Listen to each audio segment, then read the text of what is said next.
ప్రజలు ఎంతో ఆరాటపడి పోరాటాలు చేసి తెచ్చినటువంటి తెలంగాణ, ఈ రాష్ట్రాన్ని పరిపాలించినటువంటి కేసీఆర్ గారు పూర్తిగా అది కుటుంబమయం చేయడం జరిగింది.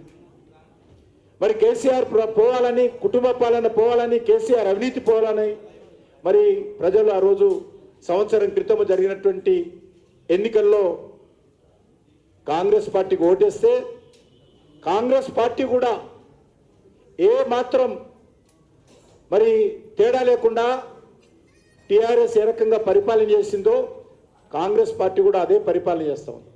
అదే రకమైనటువంటి అహంకారం, అదే రకమైనటువంటి నియంతృత్వం, అదే రకమైనటువంటి అవినీతి, అదే రకమైనటువంటి వైఫల్యాలు ఈరోజు ఈ రాష్ట్రంలో మనం చూస్తున్న విషయం మనం చూస్తూ ఉన్నాం.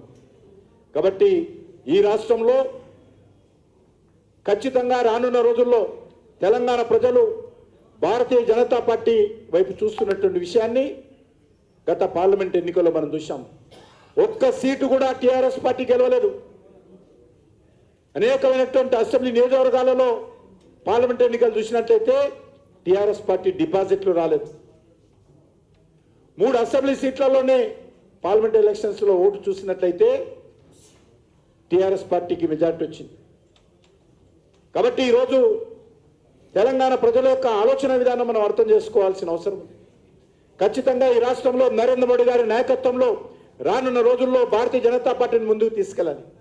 అన్ని రకాలుగా తెలంగాణ అభివృద్ధి కోసం నరేంద్ర మోడీ గారి నాయకత్వంలో ఖచ్చితంగా తెలంగాణ ప్రజలకు అండగా భారతీయ జనతా పార్టీ నిలబడుతుంది, కేంద్ర ప్రభుత్వం నిలబడుతుంది. ఈరోజు జాతీయ రహదారులు తీసుకున్నా, రైల్వేలకు సంబంధించినటువంటి కార్యక్రమాలు తీసుకున్నా, లేకపోతే వెల్ఫేర్ యాక్టివిటీ తీసుకున్నా పూర్తిగా కేంద్ర ప్రభుత్వం నుంచి వస్తున్నటువంటి సహకారమే తప్ప ఈరోజు రాష్ట్రంలో ఏ రకమైనటువంటి కార్యక్రమాలు చేపట్టడం లేదు. ముఖ్యంగా ఈరోజు స్థానిక సంస్థల ఎన్నికలు జరుగుతూ ఉన్నాయి.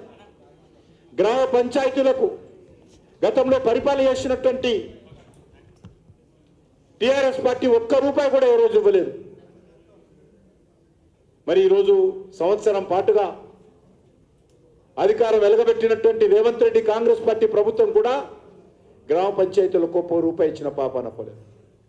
కేంద్ర ప్రభుత్వం నేరుగా 15th ప్లానింగ్ కమిషన్ ప్రకారం ఫైనాన్స్ కమిషన్ నివేదిక ఆధారంగా గ్రామ పంచాయతీ నిధులు ఇస్తున్నారే తప్ప కేంద్ర ప్రభుత్వం ఇచ్చేటువంటి మనరేగా ఆధ్వర్యంలో గ్రామాల్లో ఇంటర్నల్ రోడ్స్ కానీ ఇతరత్ర అభివృద్ధి కార్యక్రమాలు జరుగుతున్నాయి తప్ప రాష్ట్ర ప్రభుత్వం ₹1 కూడా ఇవ్వలేదు. అందుకే ఈరోజు ఈ రాష్ట్రంలో ఏ ఒక్క వర్గం కూడా సంతోషంగా లేదు. అది రైతాంగం కావచ్చు, మహిళలు కావచ్చు, నిరుద్యోగులు కావచ్చు, విద్యార్థులు కావచ్చు, అన్ని వర్గాల ప్రజలు కూడా ఈరోజు అసంతృప్తితో ఉన్నారు. దీన్ని దృష్టిలో పెట్టుకొని మనము రానున్న రోజుల్లో మరి ప్రజలను సంఘటితం చేసి ఒక ఉద్యమ బాట పట్టాల్సినటువంటి అవసరం ఉంది. ఆ దిశలోనే పార్టీని రూపకల్పన చేయాలి. ఈరోజు మనము సంఘటన పార్టీ సంస్థాగత వ్యవహారాలు చూస్తూ ఉన్నాం. పోలింగ్ బూత్ స్థాయి నుంచి జాతీయ స్థాయి వరకు కూడా కొత్త కమిటీలు రాబోతూ ఉన్నాయి. కొత్త రక్తం పార్టీలో చేరబోతూ ఉంది. కొత్త నాయకత్వం ఈరోజు గ్రామ స్థాయి నుంచి జాతీయ స్థాయి వరకు కూడా భారతీయ జనతా పార్టీలో రానున్నారు. మన పార్టీ ప్రజాసంబద్ధంగా పనిచేసేటువంటి పార్టీ. కాంగ్రెస్ పార్టీగా లాగనో లేకపోతే బీఆర్ఎస్ పార్టీగా లాగనో కుటుంబం ఆధారంగా నడిచేటువంటి పార్టీ కాదు. ప్రజాస్వామ్యబద్ధంగా పనిచేసేటువంటి పార్టీ. ప్రతి 3-4 సంవత్సరాలకు సభ్యత సేకరణ చేయడము, పార్టీ యొక్క సంస్థాగతంగా మరి కమిటీలు నియామకం చేసుకోవడం అనేటువంటిది ఒక్క భారతీయ జనతా పార్టీలో జరుగుతుంది తప్ప ఏ పార్టీలో జరగదు. ఈరోజు ఆ దిశలోనే ఈరోజు మనము తెలంగాణలో పూర్తి స్థాయిలో గ్రామ స్థాయి నుంచి రాష్ట్ర స్థాయి వరకు మరి కొత్త కమిటీలు ఏర్పాటు చేసుకోబోతున్నాం. రానున్నటువంటి రాజకీయ పరిస్థితి దృష్టిలో పెట్టుకొని, తెలంగాణ భవిష్యత్తును దృష్టిలో పెట్టుకొని మంచి నాయకత్వము పోలింగ్ బూత్ స్థాయి నుంచి, మండల స్థాయి నుంచి, అసెంబ్లీ స్థాయి నుంచి, జిల్లా స్థాయి నుంచి, రాష్ట్ర స్థాయి వరకు కూడా మంచి నాయకత్వం వచ్చే విధంగా మనమందరం ప్రయత్నం చేయాల్సిన అవసరం. ఈ రాష్ట్రంలో ప్రజల కోసం పోరాటం చేసేటువంటి నాయకత్వం రావాలి. ఆ దిశలోనే మనం గ్రామ స్థాయి నుంచి కూడా ఆ రకంగా పార్టీ నిర్మాణం చేసుకోవాల్సిందిగా ఈ సందర్భంగా కోరుతున్నాను.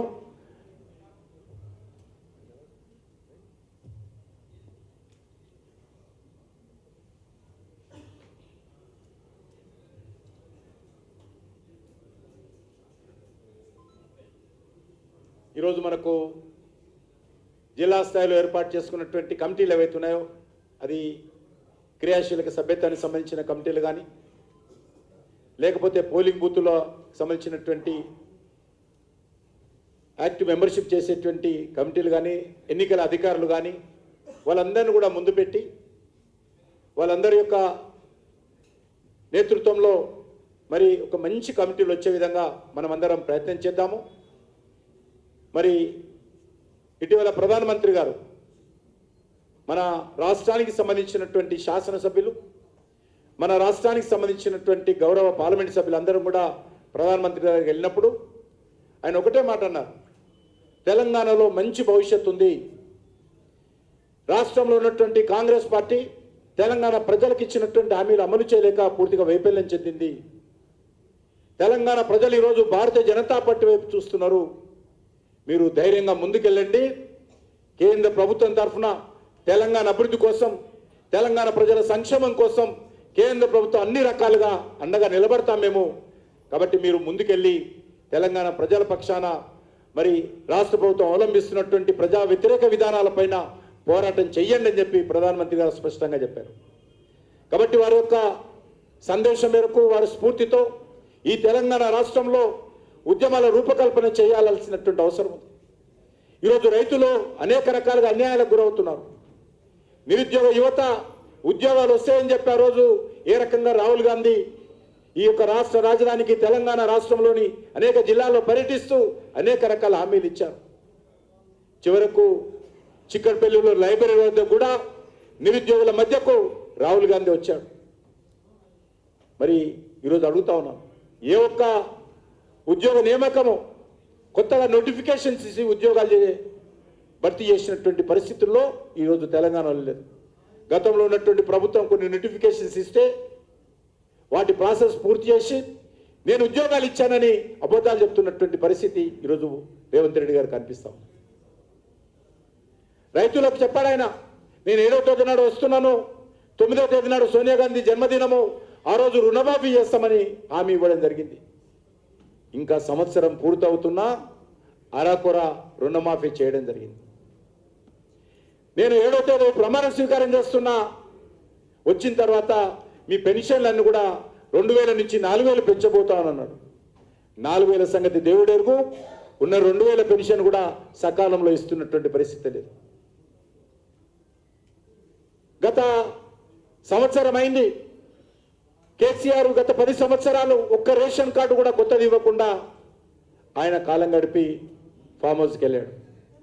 ఈయన సంవత్సరం అయింది, రేషన్ కార్డు ఇవ్వగా అంటున్నాడు తప్ప కాంగ్రెస్ పార్టీ ప్రభుత్వం కూడా ఒక్క రేషన్ కార్డు ఇవ్వలేదు.